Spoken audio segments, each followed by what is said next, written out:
সংক্ষেপে কিছু কথা বলে যাই। আমি তো বিএনপিতে ছিলাম। বিএনপির দুজন সংগঠকের মধ্যে আমি একজন। প্রেসিডেন্ট জিয়া এবং আমি দুজনেই বিএনপি করেছিলাম। মুক্তিযুদ্ধের সময় ক্যাপ্টেন অলি আহমদ হিসাবে সর্বপ্রথম পাকিস্তানের বিরুদ্ধে বিদ্রোহ করেছিলাম।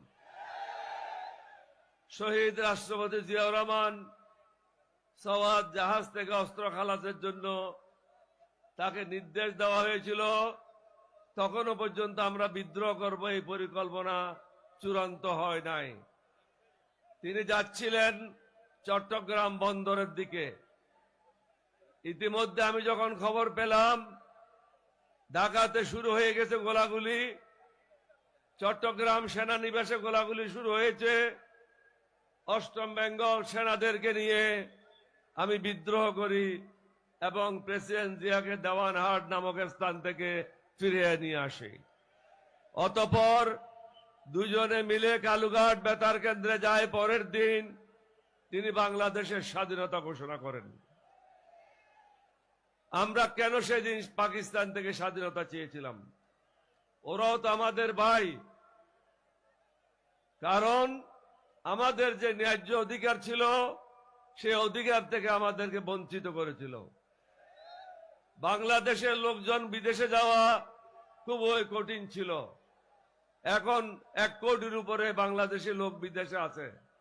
রাওয়ালপিন্ডিতে এমবেসি থাকলে আমাদের দেশের লোকেরা বিদেশে যেতে পারত না। আমাদের যে অর্থনীতি হয়েছিল সেই অর্থনীতি হতে পারত না।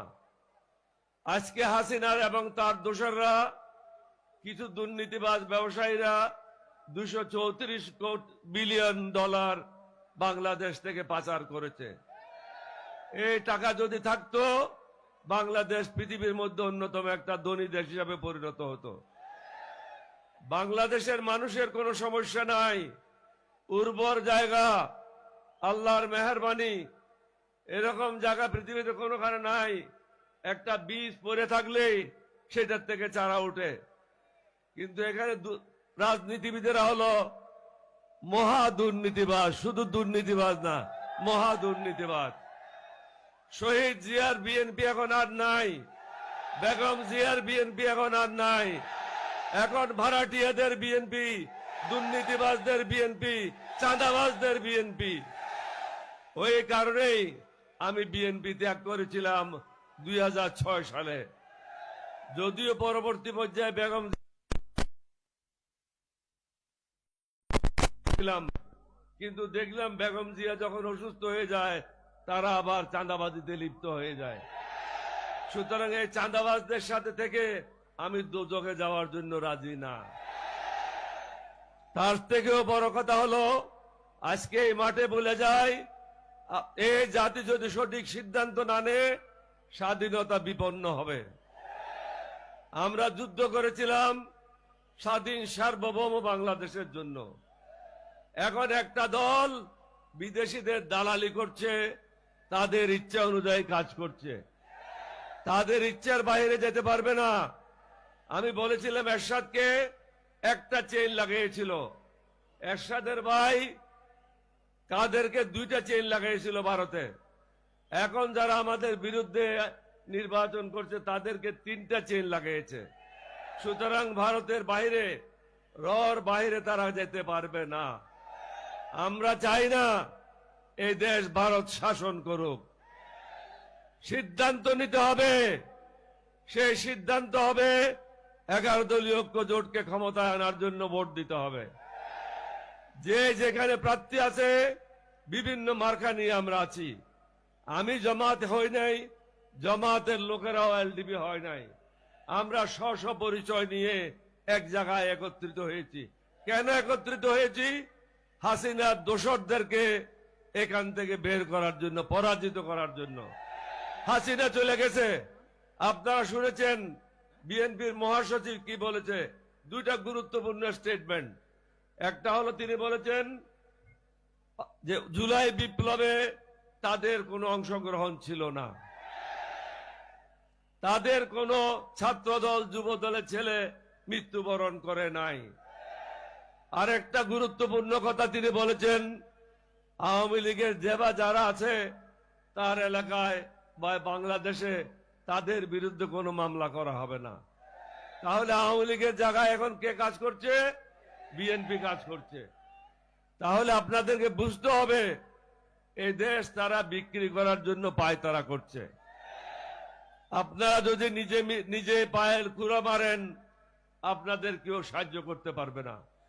আমি আবার বলে যাই, সমগ্র জাতিকে আমাদের 11 দলীয় ঐক্য জোটের পতাকা তলে ঐক্যবদ্ধ হন। কারণ আমরা সুশাসন চাই, আমরা ন্যায় বিচার চাই, দুর্নীতি মুক্ত সমাজ চাই, চাঁদাবাজ মুক্ত সমাজ চাই, এবং যারা বেঈমান মুনাফেক দেশদ্রোহী তাদের হাত থেকে বাংলাদেশকে মুক্ত করতে চাই।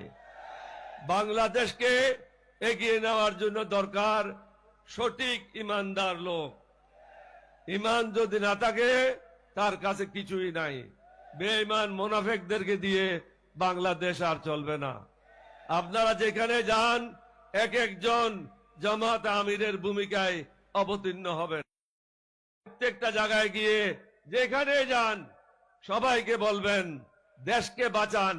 এখন বিএনপি, এখন জামাতের বিষয় না, 11 দলীয় ঐক্য জোটের বিষয় না, এখন বিষয়টা হলো দেশ কি স্বাধীন থাকবে না ভারতের অধীনে এটা চলে যাবে। এই দেশ যদি স্বাধীন রাখতে হয় আপনাদের সবাইকে আবার শহীদ হওয়ার জন্য প্রস্তুত থাকতে হবে। আমি বলেছি, আমার একটা প্রেস কনফারেন্সে বলেছি, ভারত যদি মনে করে সহজে এই দেশ তারা দখল করে নেবে, আমরা 15 দিনের মধ্যে 1 কোটি লোককে যুদ্ধের জন্য প্রস্তুত করতে পারবো। আমাদের ছেলেরা জান দিতে শিখেছে, সুতরাং এখন কোনো ভয় নাই।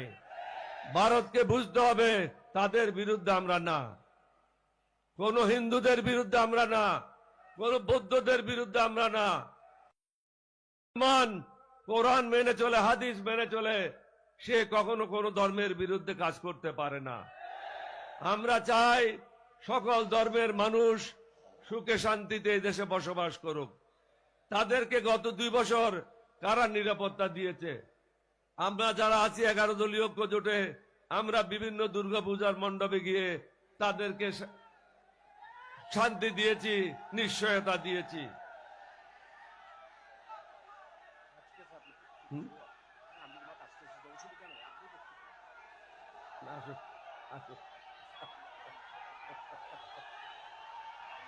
আপনাকে ওয়েলকাম না করে বলতে আপনি কন্টিনিউ করুন।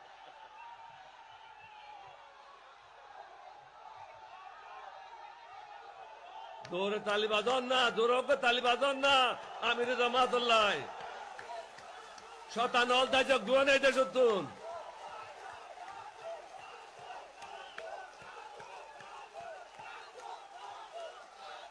মাঝে মাঝে তালি না বাজাইলে শতানল যাইতো ন, শতানল ডরাই দে, এই জোশরে ডরাই দে, শতানল এনে ন ডরায়। আশা করি সমগ্র জাতি, দল মত, জাতি ধর্ম নির্বিশেষে 11 দলীয় ঐক্য জোটের পতাকা দলে ঐক্যবদ্ধ হয়ে সুশাসন প্রতিষ্ঠা করার জন্য, ন্যায়ের শাসন প্রতিষ্ঠা করার জন্য, সকল মানুষের জন্য সমান সুযোগ সৃষ্টি করার জন্য এবং দেশকে বাঁচানোর জন্য। আমি আবার বলে যাই, তৃতীয়বার দেশের স্বাধীনতা সার্বভৌমত্ব নস্যাৎ হতে পারে আপনাদের একটা ভুল ভোটের কারণে। আল্লাহর ওয়াস্তে কাজটা করবেন না। যারা বেঈমানি করেছে, অতীতে যারা দুর্নীতি করেছে এবং তারা দুর্নীতিতে সিদ্ধহস্ত, তাদেরকে ভোট দেওয়ার কোনো কারণ নাই। তাদেরকে যদি ভোট দেন, এটা হলো আপনার কাছে একটা আমানত। আমানতের খেয়ানত যারা করে আল্লাহ তাদেরকে ক্ষমা করবে না। আপনি যোগ্য ব্যক্তিকে ভোট দেবেন, কোন মার্কাকে না। 11 দলীয় জোটে যে যোগ্য প্রার্থীরা আছে, এখানে কোনো ঋণ খেলাপি নাই, এখানে কোনো সন্ত্রাসী নাই, এখানে কোনো চাঁদাবাজ নাই, এখানে কোনো রয়ের দালাল নাই। সুতরাং নিঃসন্দেহে আপনারা আমাদেরকে বিশ্বাস করতে পারেন। আমি একজন মুক্তিযোদ্ধা হিসেবে আমি কেন জামাতে আসলাম এটা আপনাদেরকে বুঝতে হবে। কারণ আমি যেটা করতে পারি নাই, এখন শফিক সাহেব সে দায়িত্ব নিয়েছে, তার নেতৃত্বে সেটা হবে। সমগ্র বাংলাদেশে মানুষ স্বাধীনতার যে সুফল সেটা ভোগ করবে। আপনাদের সবাইকে ধন্যবাদ। বাংলাদেশ জিন্দাবাদ, 11 দলীয় ঐক্য জোট জিন্দাবাদ, এলডিপি জিন্দাবাদ। শফিক সাহেব বলল জোরে তালি বাজন না, জোরে তালি বাজন না, নয় তো এবার ডাইল খাইয়ে তালি হইত জোরে জোরে। হাসিনা ভারত তো নুনুক না, হাসিনা ভারত তো নুনুক ফাল দিয়ে মধুর ফলত পরে যাইবে। আসসালামু আলাইকুম ওয়া রাহমাতুল্লাহি ওয়া বারাকাতুহু।